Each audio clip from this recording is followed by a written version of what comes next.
Good evening, good evening, good evening, and welcome to Hope Talks from the Star of Hope Baptist Church. We're blessed to be here on this second Wednesday in October with another exciting interview that is planned.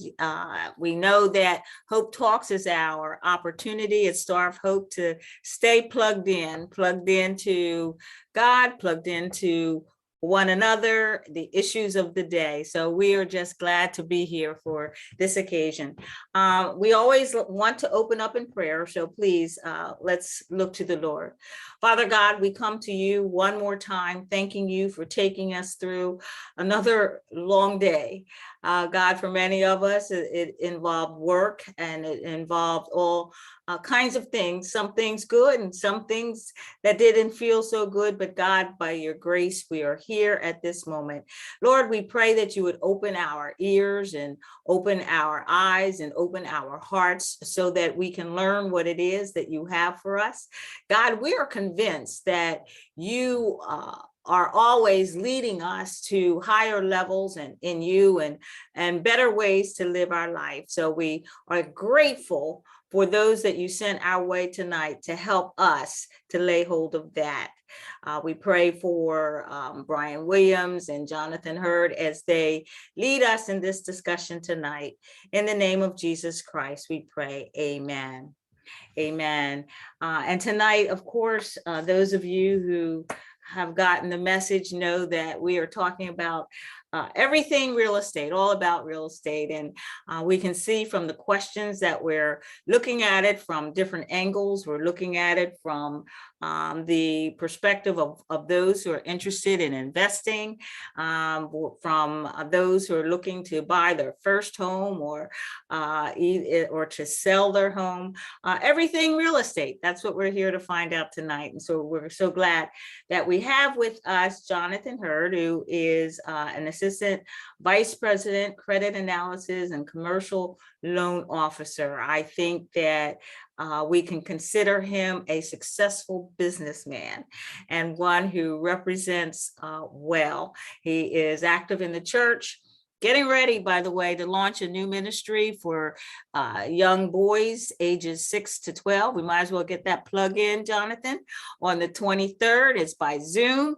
So that's just one of the many things that Jonathan is involved in, and he shows a definite passion and investment and interest in the community and in the family of God. We also have Brian Williams, who is a successful entrepreneur. He has been licensed since 2008. He's considered an expert in Philadelphia real estate.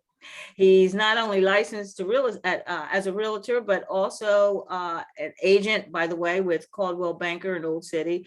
But he also has experience in investing, construction, and mortgages. He previously hosted a local Philadelphia radio show that concentrated on teaching wealth principles, finances, and real estate information to the public. Brian has a passion for music, photography, and helping others to become successful in business. And I think that's both of the passions, both of the young men who will come before us tonight. So without further ado, we're going to depend on Brian to facilitate the questions, but I'm sure he has some answers. And we have Jonathan, who has some answers, and I bet he has some questions also that he can ask all of us, and we'll enjoy them, I'm sure. So we're turning it over to you. Okay, yeah, we actually switched it around a little bit because most of the questions was real estate based. So Jonathan's going to be leading the question part. Okay. And then we'll just kind of have a conversation. And again, jump in at any time, for questions. We want to make it as interactive as possible. So go ahead, Jonathan, you can start anywhere you want. Okay, correct. So the first thing, I want to talk about, and this is very important too when it comes to real estate and owning your homes. Knowing insurance is very important as well too. And the reason why I mentioned that is because from the current storm we had with Ida, I know personally our house was damaged. We had a flood in our basement. We lost a lot of stuff.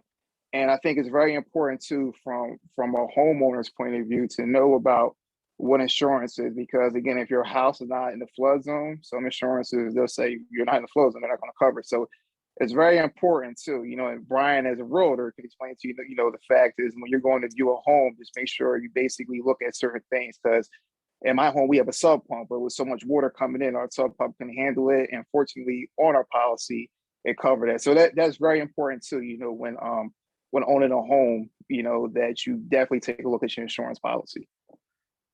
So quick things too, what some basic things too when I'm talking to people, investors, when it comes, to real estate is very important. Is basically how to calculate LTV. LTV is loan to value.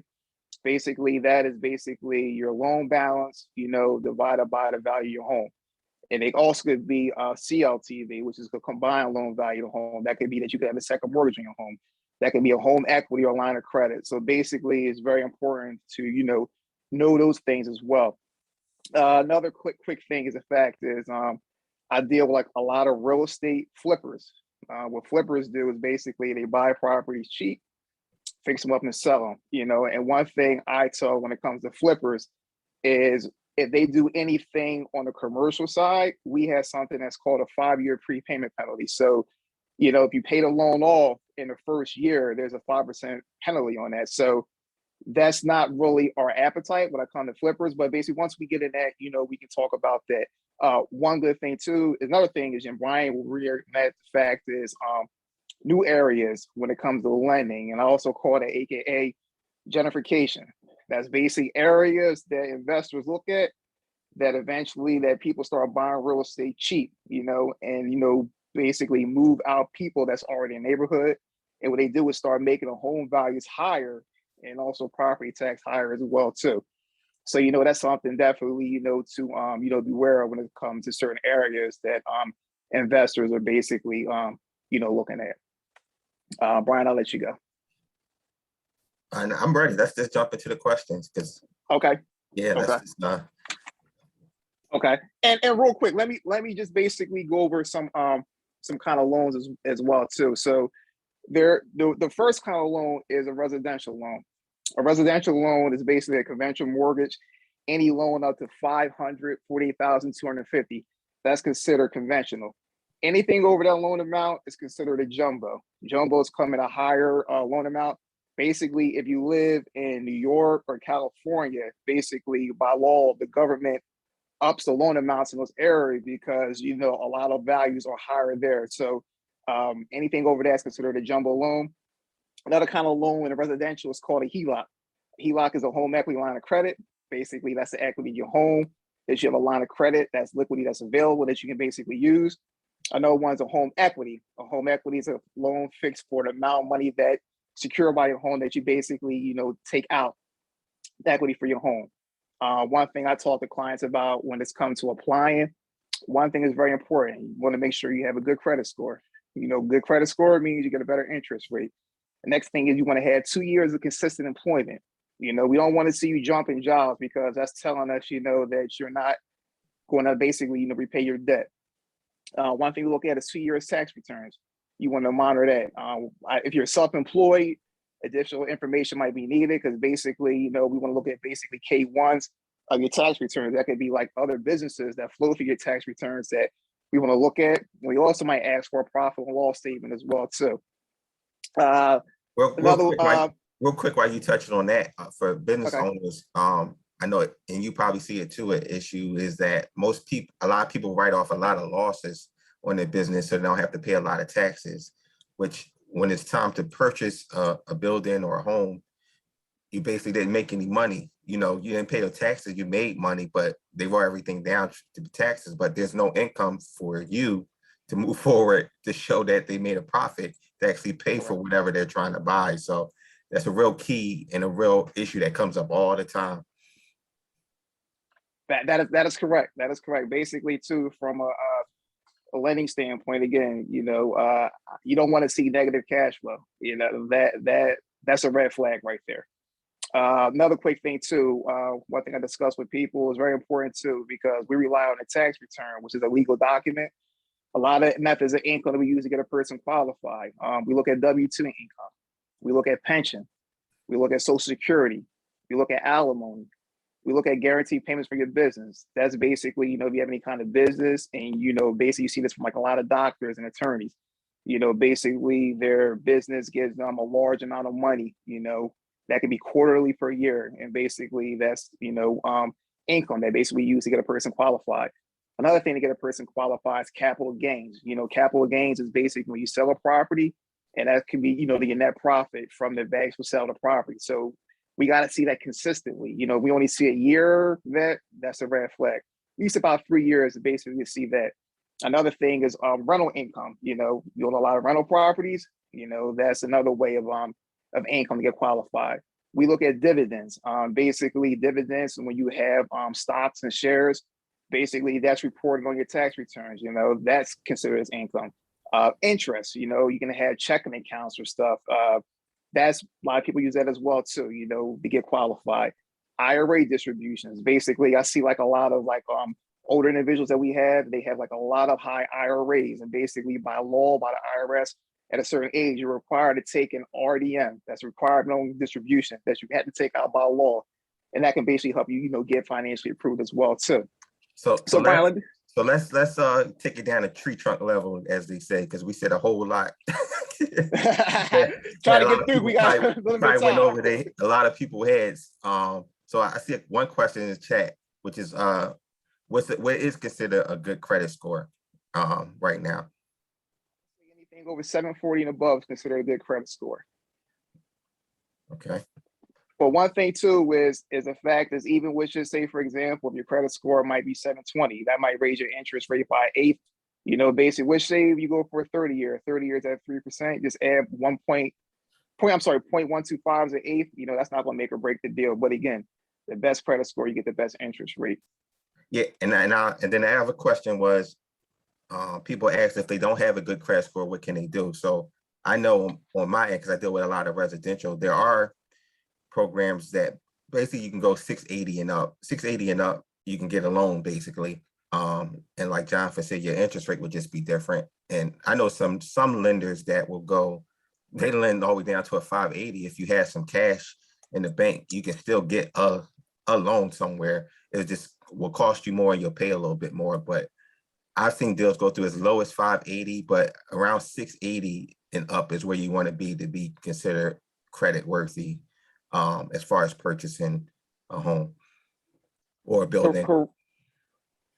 Correct. And then also too, basically, let's just say, for example, if you're getting a loan, with a spouse or whatever, they go off the lower of too. So even say, for example, if your credit score might be good and your spouse or whoever credit score is lower, they're going to go off of that. So that's something to keep in mind as well too. Yeah. I'm sorry, go ahead, Brian. Now I'll say, if anybody have any questions, y'all can keep putting them in the chat, or feel free to jump in. But let's jump into the questions. We got so many of them. I want to make sure we get to them. It's 7:20 already. So let me ask you this question. So basically, when it comes to investing, what is the best real estate investment strategy, you think? Well, what I tell my clients is every strategy is individual to that person and their goals and where they are in life at that point when they're ready to invest. So some people are already somewhat financially stable and they have liquid cash. So it makes sense for them to invest long term, like into rentals, because they're more concerned about the passive income. One thing quick too, Brian. So people know what liquid is. Maybe you want to break that down to them as well. That's right. Liquid means. That's right. Keep me tree trunk. So liquid means that you have cash money in the bank that you can get to. Like you can go to your bank, you see your balance, you can pull that money out right now without having to borrow it or get a line of credit or get anything as far as equity. So that's how much cash money that you have is considered to be liquid. So a lot of people, that's the first goal, is to get some money stocked up so that you can do other things, and one, be stable before you start really investing in business long term, and then two, being able to sustain once you have the income coming in.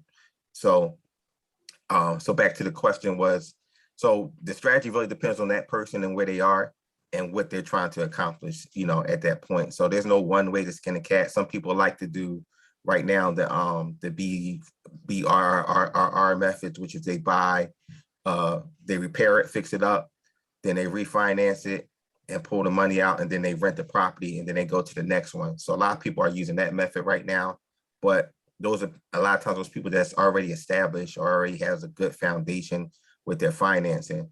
Flipping is still popular because, I mean, you can purchase a property and you can walk away with a lump sum of cash and basically be able to keep going. So it really depends. I usually tell my clients start off with doing flips first, doing a few flips, and then start holding properties as they're still building up their capital along the way. Like maybe they'll flip 2 or 3 and then buy one to hold, and then flip another 1 or 2, and then buy another one to hold and build it up that way.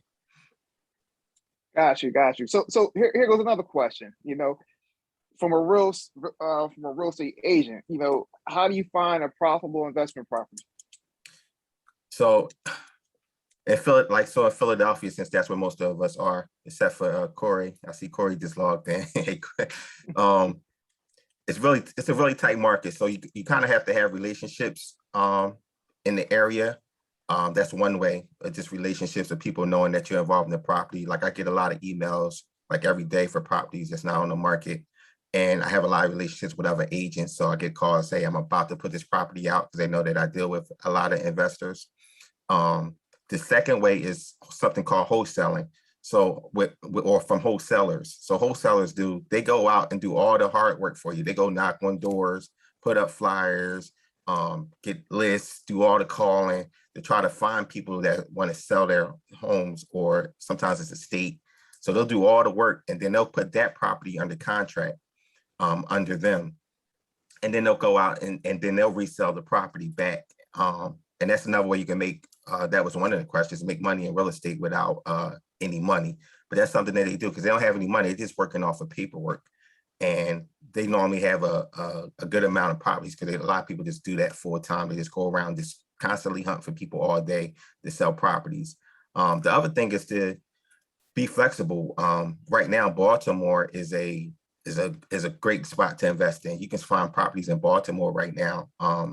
And I have a connection with an auction down there, $5,000 and $10,000, $15,000 properties down there.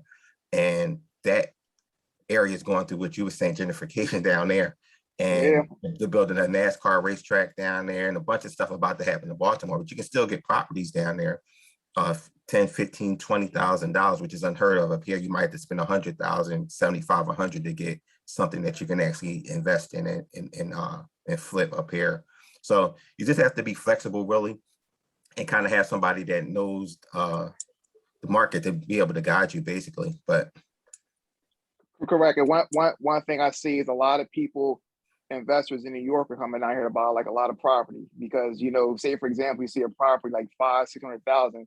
Somebody from here say, "Wow, it's expensive." Somebody come down from New York, they're like, "That's not expensive at all," because the price in New York is so expensive. And the piggyback too, like when it comes to a profitable investment property, what a lot of investors like doing is like they like buying properties around college campuses. You know, for example, you know, they buy properties around Temple University. You know, it's crazy. You look at Temple 20 years ago, how's it look down there now? Totally changed. University of Penn, look down West Philly, totally changed. Now a lot of investors are buying properties down Widener. So just Chester could be a something new that's coming for gentrification also. So that's something, you know, to watch out as well. So a lot of people always like to buy properties around college universities because they know when it comes to a college university, they know that they had that parent that's going to co-sign, you know, for a tenant. So, you know, landlords like that. yeah, I'm glad you said that. A good point, because we want to give the good, bad, and the ugly, you know, on this call. So I have a good friend. He's an attorney. He owns about a block, maybe 2 blocks down in the Temple University area of all student rentals. But he lost the shirt last year because there was no classes. But he diversified. So he also had some Section 8 houses that he has, like a block or 2 that he built up with PHA of new construction.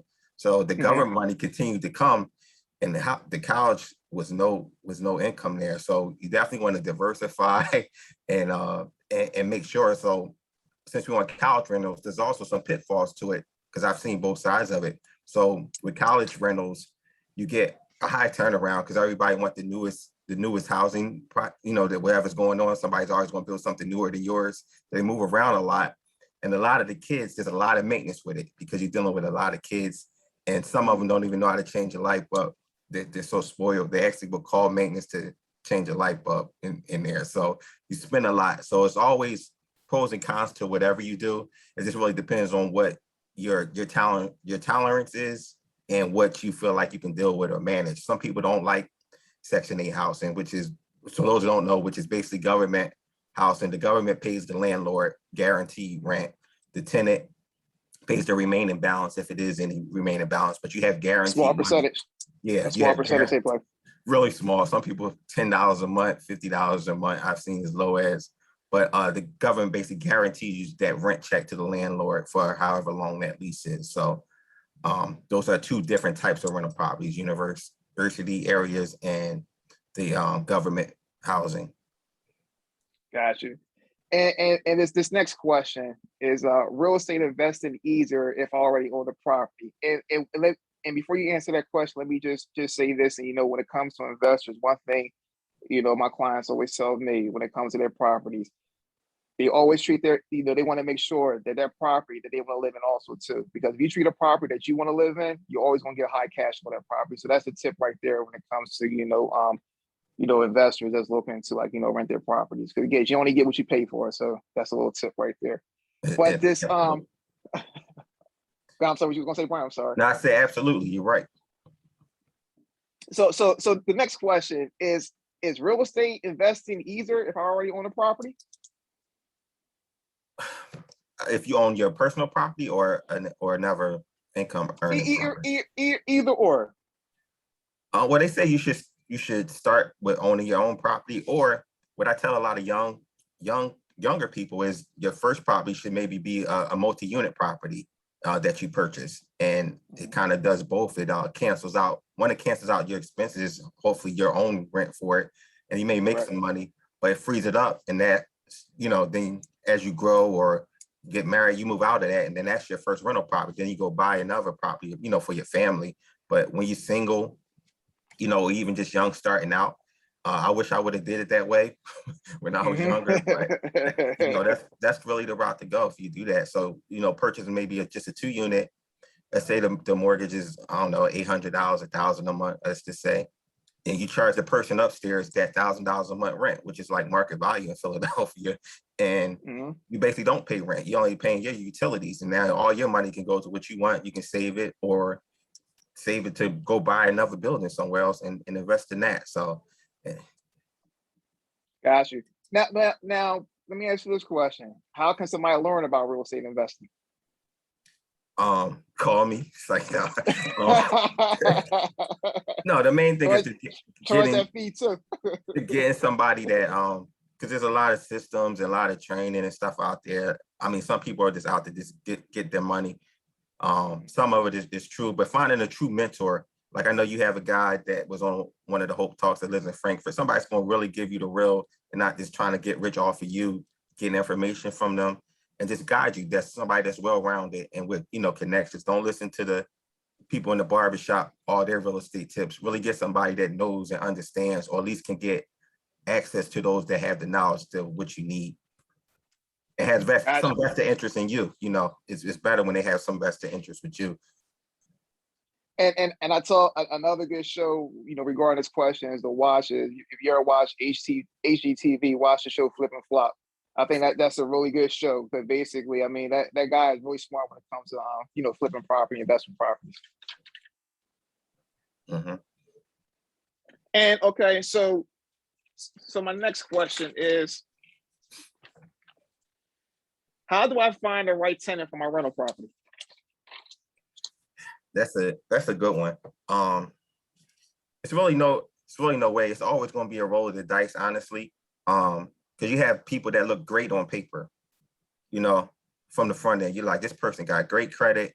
They work at Merck, you know what I mean, for the last 10 years, vice president, and they move in and they can be the worst tenant in the world. And then you can have somebody with a bad credit score and, just started their job, but they're the one that's going to actually take care of your place and pay the rent on time. You know what I mean? Mm-hmm. So it's really just, most of the time you just got to go with a gut feeling. Like most of the landlords and tenants I deal with, they actually just sit down and meet with the tenants and then get a feel from. You get a feel from people just sitting down having a conversation from them versus just going off of paper. You kind of know, what they're about in the first 10, 15 minutes and go from there. But that's all I suggest. And don't always just go off what's on paper, because that's not always the perfect scenario at all. Correct.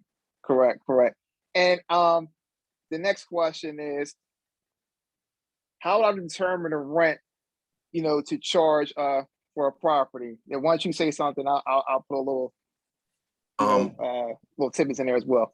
I mean, what I normally do is real simple. There's a website called rentometer.com. And I normally just go straight to rentometer.com.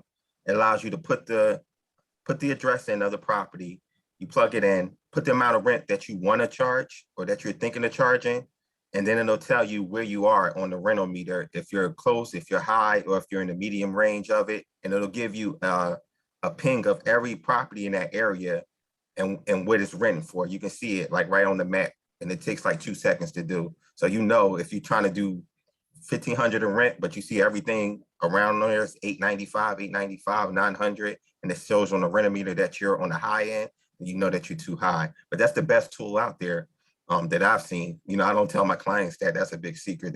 They don't know how I know the rent is, but on this call, I'll get that little tip for my Star Hope family. Renometers.com, but definitely write that down, look it up, and just play around. But it gives you the answers in seconds. Correct. And one thing I do is the fact is, again, if I have a good relationship with one of my clients, I'll give them a little cheat sheet pointers. I'll look right up their tax returns, and I can just tell right there. I'll tell them, say, listen, you don't collect enough for your rents, and then basically once you get a property appraised, we'll get into that later. The appraisal is always going to show you the market rents on there as well too, and then too, like a lot of real estate agents, they can always go on their the thing and basically find out the rents, for the property, as well too. And then on top of that, certain areas, basically too, what are you going to be collecting for rent as well. And again, if you have like a lot of, high maintenance stuff, in your property, you're going to get good rental income as well too. And then on the flip side of that, if anybody's Section 8 renters, or anything dealing with the government, you get points. So certain things that you have to learn, that what gets you the highest rental rate with the government property. So if you put ceiling fans in, for instance, that give you a higher rate. If you pass a washer and dryer in there, so certain things that they'll give you more money for. So instead of maybe 1,100, you might get 1,300 once you understand and know the point system with the FHA housing. Got you. Let's get into some questions about home buying. What are some hidden costs of owning a home? Well, before we get any questions from anybody, before we go on too, just want to make sure we stay interactive. Anybody have any questions? Okay. Any hidden costs? Corey? Hey, thank you for having this session. This is a great session. And Brian, you're doing a great job, man. I hope everybody does call you for the advice, to be honest with you. But one question that I'm kind of asking, it's a general question. What's the biggest pro that you think out there for owning your own home? The biggest pro for owning your own home is really the tax advantages of it, some tax advantages, and then also the long-term equity. That's the biggest thing, like actually owning and then growing that equity over time. That's the biggest difference between renting and buying. I mean, you can pay $1,100 a month for the next 20 years and have nothing, right? Or you can pay $1,100 for the next 20 years and walk away with $100,000 in equity that you can pull out, or actually own your home at that time, and you don't have to, pay anybody ever again. You may have to do some maintenance during the time. Like the old thing was, what if the hot water heater go? You always hear that. You don't want to buy a house because the hot water heater might go with a roof. So you don't want to get any equity and make 100, 200,000 equity over years because the hot water heater might go.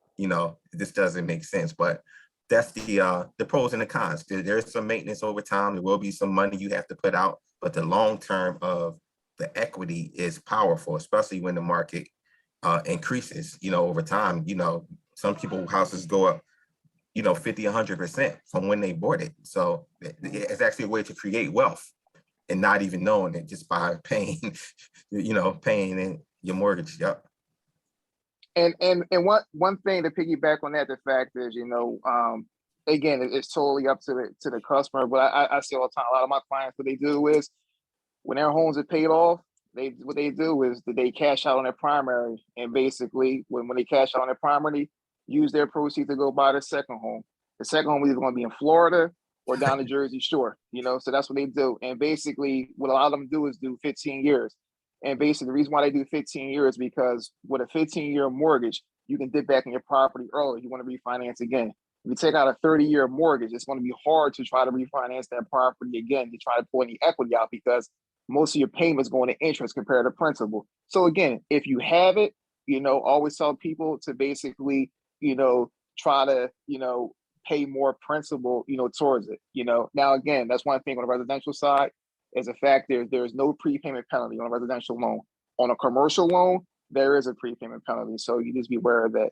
I see Ms. Bourne has a question, Brian. You muted, Mom. Yes. Someone asked this question. I don't know if it's based on truth, but they said that it seems that your generation and those who are younger aren't as interested in purchasing their home, having their own home, as much as generations before. It was the pride and joy and goal of my parents, my contemporaries, to have your own home, and they're positing that it's not the same for your generation. Is that true? I think so. I think basically what is happening now is that we are becoming more of a microwave society, as they say. We are not even because I'm not even in that generation anymore, but the generation below us now, they're, Airbnb, Uber, like all those things. People don't buy cars. They don't really care about buying houses as much. And it's not as instilled in them.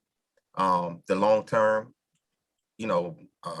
positive side of actually owning a home. So they're just used to just being mobile and, being free. And I guess that kind of makes them feel like they're kind of tied down to like one thing. And they just prefer to have a little apartment or a nice apartment and, go about their business. But I definitely can see that trend. So one of your goals is to educate that generation with regard to the advantages of that's what I'm hearing a little bit tonight. Yeah, exactly. Like especially with what I mentioned as far as getting like the duplex, instead of just renting, still get a duplex. If you want to live in an apartment, live in your own apartment for rent free if you want to do it. But purchase something, is the point. I think Corey had a question too. Yeah, Corey's hand is up. I kind of just wanted to piggyback off of Mrs. Barnes. Like, I think a lot of people don't, in our generation, they don't know where to start. And, another thing might be confidence. There's a lot going into buying a house. I know, Paige and I bought our first house 2 years ago, and, it's somewhat intimidating. I'll be extremely transparent. I mean, you figure if you get denied, that's, a blow to you and let you know that it could possibly mean failure, which it doesn't. You just need to educate our generation about home owning, because once you do own your home, man, oh man, all the positives that you're talking about are real. So yeah, to that point, yeah, I believe there's some things that we need to do to kind of hype up the people in our age bracket to go out and buy homes, start to earn that equity, start to, earn wealth so that you can pass it down and just, not have to take out these crazy loans that have these high interest rates to them. You might be able to, like you said, pull from your own equity and get something a little cheaper and, build your own wealth up. Yeah, I agree. It definitely is an intimidating process. And part of being an agent is making sure that it's not for the client, because it is intimidating and there's a lot of myths. Like, again, like a lot of people think you got to have perfect credit to do it. And a lot of times you don't. I mean, even on the commercials, even now, Jonathan can attest, there's a lot more what they call niche programs that's out that a lot of other brokers can do different things like, again, they're going back to, you don't have to have certain documents to get a commercial loan like you did, so a lot of guidelines are starting to loosen up again. Not like they were in 2007, but they're starting to do like no doc loans and different things that, you can still explore those avenues, whereas before it's just like, well, if I don't have a perfect credit and I don't have, this amount of money and all my documentations for my new business I started, I'm just out the picture. But a lot of people just don't even go and ask the questions and talk about it a lot of times. But it is intimidating because they listening to everybody else and they just figure, well, I'll never be able to do that. So they just take it out their mind. And one thing too is the fact is, people our age who have children, I think it's very important too, when you're looking for a home. With a lot of individuals, is basically looking for that good school district. You might pay a lot of money getting that's into that good school district, but you gotta remember you can't put a price on education as well too. So, a lot of people, that's what they're looking for, that school district. That's important as well too. When you're looking to buy a home. That's a good point. Because a lot of people, that's the difference in a lot of taxes areas. It is the school district. So I tell people, well, you're either going to pay for private school and pay $1,000 a month for private school or Catholic school, or you can go to a good district and live in a good neighborhood and they have a good school district, but you're going to pay it either way. If you care about your kids' education, it's going to come out your pocket. So, it's just the difference between the two. And real quick too, and when it comes to taxes, like they don't tell you like a lot of these things too. I know, for example, when it comes to seniors, Philadelphia has the loop program. Basically when you've been in your home for a long time, they offer you a discount when it comes to real estate taxes. And it's too, if you don't live in Philly, different counties, like I live in Montgomery County, so basically, when you're looking to try to like lower your tax base, you might want to basically, move out to Montgomery County, or it's it's important. A closed mouth is nothing accomplished. So you got to reach out to them. Basically, the worst thing they can tell you is no. And another good thing too, if you're a military veteran, I know like a lot of our clients we have in Jersey, I see them, they get exempt from paying taxes, because, for being a veteran, so basically, you got to look out for those things as well too. Pick up the phone, don't be scared. Yeah, I see Reverend Barnes have a question. I've got two questions, but the first one is,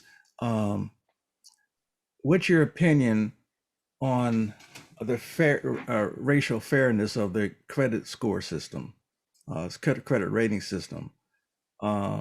Second question is, and then I'll shut up. Second question is, liquid assets as opposed to real estate assets. What should one's goal be? One or the other, or a mix?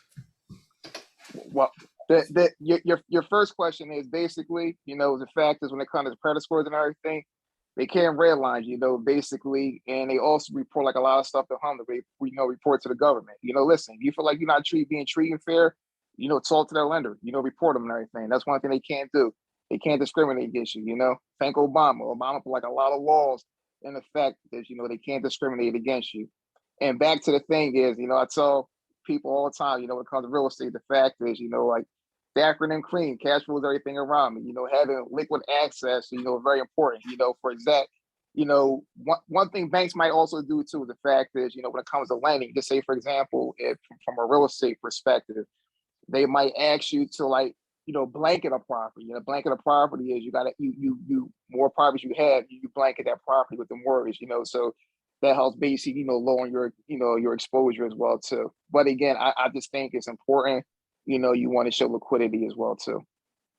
Yeah, and I agree. I think both is important. You want to have the liquid cash, whatever that number is. Some people feel comfortable with, like I have some clients say, if I go into 100,000 liquid, they don't feel safe or comfortable. So they keep that amount in there.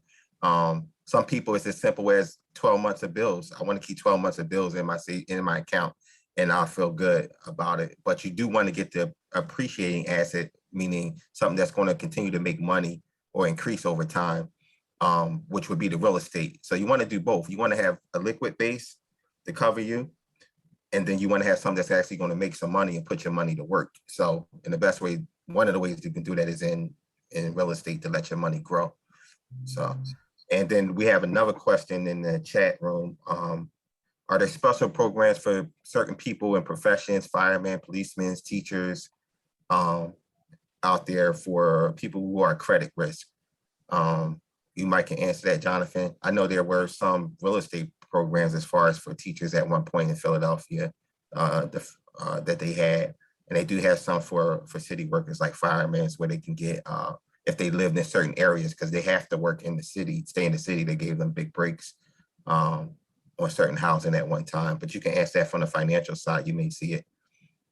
Sure. I mean, basically, we at this time we don't have any home buyer programs, but I know like a lot of the banks, they offer, first time home buyer programs, and they offer, counseling sessions as well too, because basically, that helps you with, paying closing costs. And then on top of that, just say, for example, you don't have like a large down payment to put on the house, they can help you as well too. And that's when it comes in, paying, PMI insurance. And basically, that PMI insurance is basically, you're paying that, every month till your home gets to a certain LTV, that's a loan to value, because they're, consider that below money, like the LTV is high, like as a high risk. So that's one of the programs as well. But again, if you got to, do your research, and I would say like maybe you might want to go like the Wells Fargo or like these credit unions. They have like a lot of programs, when it comes to first time home buyers. So let's talk about that because we're getting down to maybe the last 10 or 15 minutes. So while we're on the subject of, a lot of people want to know, how much does it take to get into a house, and are there any programs out there for that too? So I know I had a recent client, and I haven't seen this in a while in the market, where they actually got some money back at settlement, which I haven't seen in a while, but they were able to get a grant from United Way that's out there. If anybody wants the information, contact me. So what they have a program where for every $1 that you save in the program, they give you $2 towards your closing costs. So over those few months, this particular client, she saved maybe she saved $2,000, I think. So they gave her $4,000. So she had $4,000 for them. They wired it straight into the title company the day of settlement. And then I also was able to get her something called seller's assist. So when you're purchasing a home, most loan programs, they allow you to get from 3 to 6% seller's assist, depending on what you're in, meaning that the seller can pay part of your closing costs. So if your closing cost is 10 or 15,000, the seller will give you 5 or 6,000 towards your closing costs. So now your liability is much lower. So that was the scenario. So she got 5 or 6,000 in seller's assist from the person selling the house, a grant for 4,000. So she got almost 9,000 towards her closing costs, and didn't really have to come out of pocket too much of anything. So there are ways and there are programs out there. I just wanted to make sure I got that out there to help people, especially now that the market is coming back to normal. Last year, there was no asking for seller's assist, so it was out the question because the market was so hot during COVID time. It was ridiculous. So, but now you can get seller's assist, and there's ways. So don't be intimidated, like Corey was saying. You just have to ask and talk to the right people. So there are ways out there that you can still get into a home. And real quick, Brian, because I know time's starting to get short. So basically, elaborate more, because one of the questions too about like the hitting costs, of a home. Maybe you can expand, or from a realtor standpoint, like being a dual agent and an agent, so they can understand like the fees, regarding that as well. You said the fees of just like purchasing a home. Correct, because the cost, yeah. and I can explain some too, like on the financing side as well too. Yeah, so some of the things you have to pay for, and I probably hit on some of them too, is one, a home inspection is something that you have to pay out of pocket when you're purchasing a home. So make sure you have some cash available for that, and that's anywhere from $600 to $700, depending on what you need, and if you're getting like termites inspections and things like that. The appraisal fee is a big one on the finance side, John, if you can agree to that, you have to pay upfront most of the time. Insurance, you gotta have insurance money ready to pay. So these are things that people don't really remember or talk about when you first buying a home. They're like, oh, you just need this amount to close, but there's some cash that you need to get to closing beforehand. So those are some of some of the cost or whatever. And of course, if you sell in the home, you'll have percentages and fees to the realtor, which is normally 6% that we get, and we have to split it with the other agent. So those are some of the costs that you would need. And I see it's another question. I want to make sure I hit this, and we can bounce back, Jonathan, to yours. I want to make sure we get the people on the line questions. How to get into an investment property as a current owner. So one of the ways, I guess, if you have equity in your home, you can pull the equity out and get started that way. The other way is to we call them JVs, joint ventures. Everybody don't have all the money. You know, I might have 5,000, Corey might have 5,000, Jonathan might have 5,000. So together we can put together and purchase something. You know, don't be scared to partner up with people, because everybody needs help. Nobody is self-made. You know, I don't even like using that word. Everybody had help. You know, somebody gave somebody a chance. You know, nobody is self-made, no matter how hard they want to believe that they are. But again, put money together. Start, get the first one. Just do something with it. And I tell you this, and I don't mean to put them on the spot. I'll probably get a text message. I see, you know, one of my clients, they're on here right now, and they have a large, you know, real estate portfolio. And I wish, you know, that we have more time as well too. And they can basically, you know, some of the stuff we talked about earlier, you know, about like you know, smart ways, you know, investing. I know I'll probably get a text message from her, email tomorrow, but hopefully, you know, in future I can, you know, get him to talk as well too. I think Reverend George had a question. Did you have a question, Reverend George? No, I made a mistake. Sorry about that. Okay. Okay. And real quick too, Brian, won't we just ask the question? I got a question for you. I just want to elaborate on a personal experience I had as well too. What does it take to become a successful realtor? A successful realtor, it takes basically putting your client first.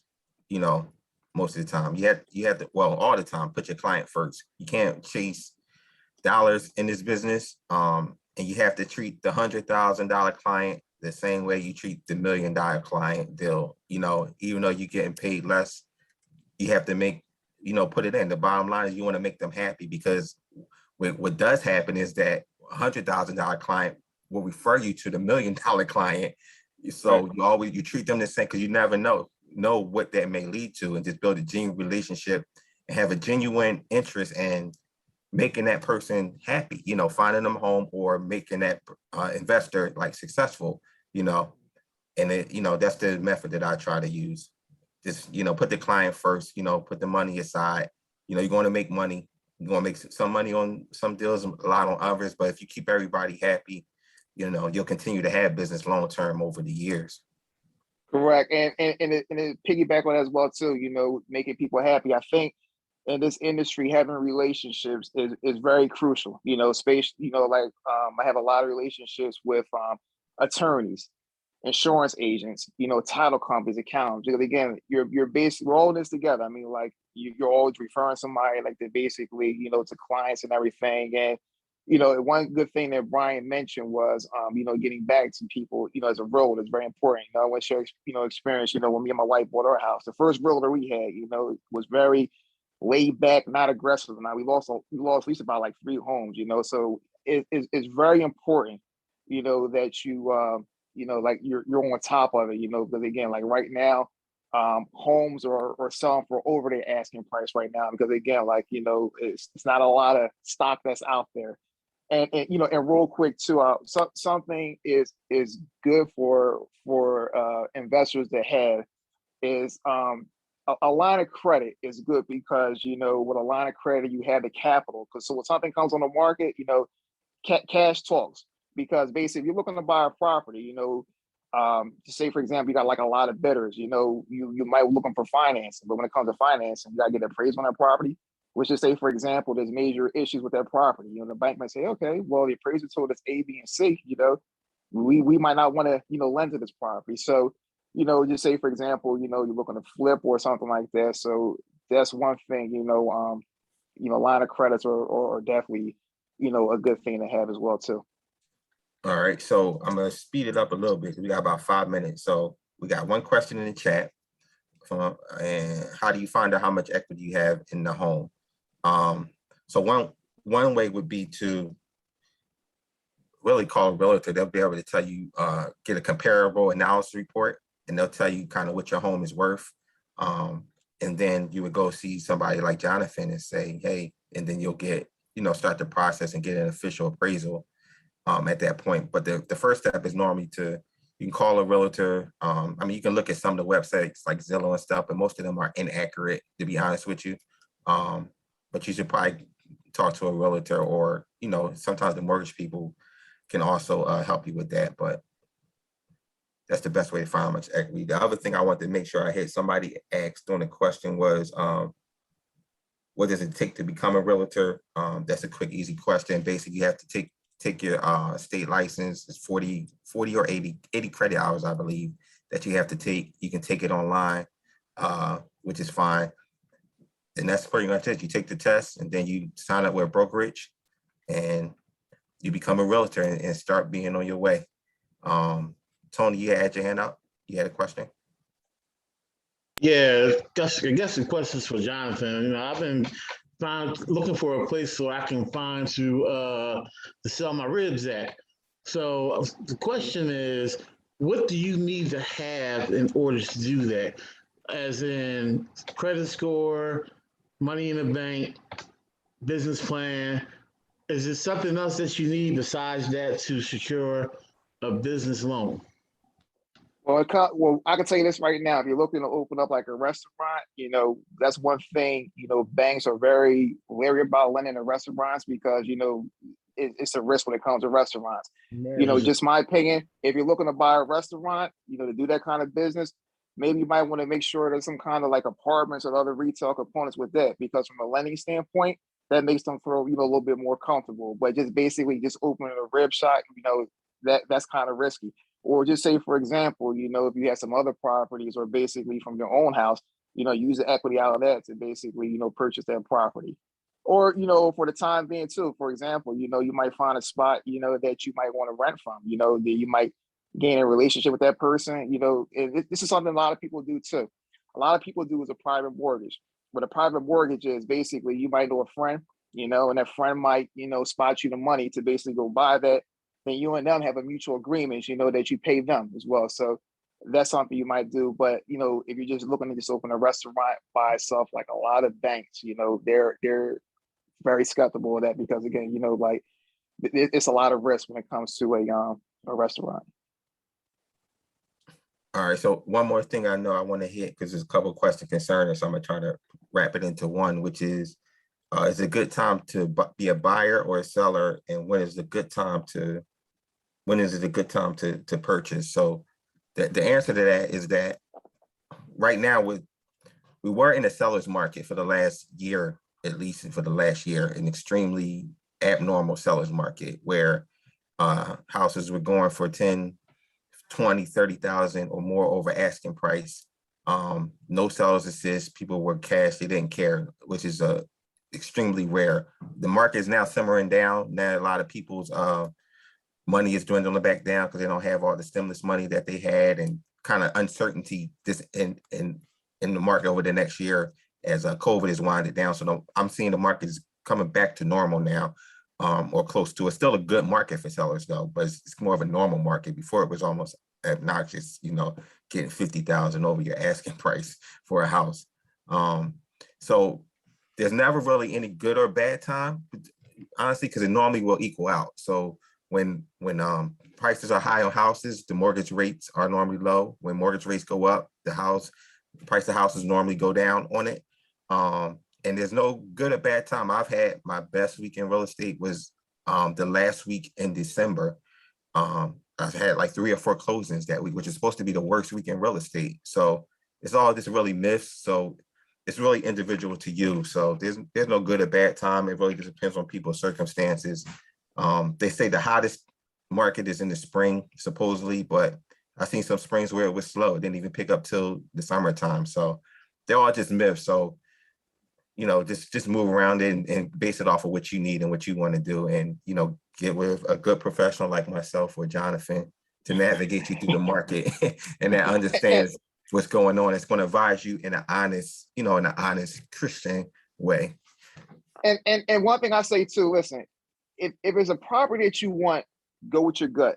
You know, again, don't always get caught up on the interest rate, you know, or something, you know, because again, you're talking about, I don't know, we should say, for example, 4% compared to 4.25. You're talking about $50-$60 a month. You know, if listen, if it's something that you want, go for your gut, because you're going to do a couple years down the line, you're gonna be killing yourself and saying why they get that property. Again, go with your gut. If it's something out there, you know, basically you want, like for example, like, you know, one of my clients, he's a doctor, you know, and basically he emailed me every day saying, hey John, this property I want, and basically he sent me the agreement to sale today, you know, and basically, you know, he's ready to go, you know, even though it's a little bit more, but basically, again, one thing when it comes to real estate appreciates, it doesn't appreciate. So the value is always going to keep on going up. So basically just keep that in mind. Go with your gut.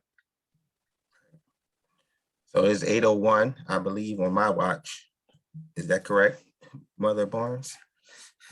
8:02 on mine. Right.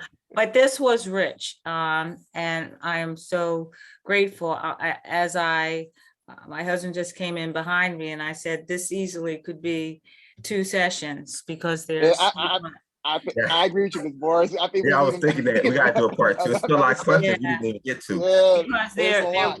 there were a lot of questions. Let me just throw one thing in, because I see Corey's chat statement to Tony, to your question.